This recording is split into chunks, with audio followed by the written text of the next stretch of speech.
პარლამენტის დროებითი საგამოძიებო კომისიის მუშაობას გადაცემა აქტუალურ თემაში გამოეხმაურა შალვა პაპუაშვილი. პარლამენტის თავმჯდომარე წინა ხელისუფლების ქმედებებს მოღალატეობრივს უწოდებს და ამბობს, რომ ეს საგამოძიებო კომისიის მუშაობამ კიდევ უფრო კარგად გამოაჩინა. პაპუაშვილის თქმით, მნიშვნელოვანია შესწავლილი და შეფასებული იქნეს ნაციონალური მოძრაობის რეჟიმის განგრძობითი დანაშაული.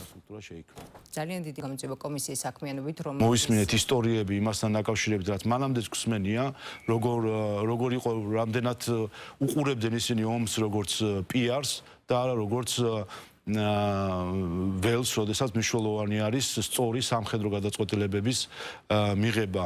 მოისმინეთ კოდორთან დაკავშირებით, სადაც ფაქტობრივად უბრძოლველად მიატოვეს ხეობა, რომელიც წლების განმავლობაში ადგილობრივი მოსახლეობის ძალისხმევით იყო უზრუნველყოფილი მისი საქართველოს ხელისუფლების ცენტრალური ხელისუფლების ფაქტობრივ და სამართლებრივ სივრცეში ყოფნა და ეს ისტორიები ჯერ კიდევ გაგრძელდება. ასე რომ ამანაც გამოაჩინა, როგორ გაგრძელდა მათ შორის, რომ იგივე ძალა შემდეგ სხვადასხვა კონფიგურაციით იგივე ძალა როგორ აგრძელებდა ქვეყნის წინააღმდეგ მოქმედებას. ხედავდით ვისმენთ ისტორიებს, მაშინ საბანკო სექტორში მყოფი ხაზარაძე როგორ არეკეტებდა ბიზნესებს, როგორ იყენებდნენ მას სწორედ ამ რეკეტისთვის და დღეს იგივე ხალხი არის პოლიტიკაში ნაციონალური მოძრაობის ერთიანი ქოლგის ქვეშ. ამიტომ მნიშვნელოვანია, რომ ეს როგორც განგრძობითი დანაშაული ნაციონალური მოძრაობის რეჟიმისა,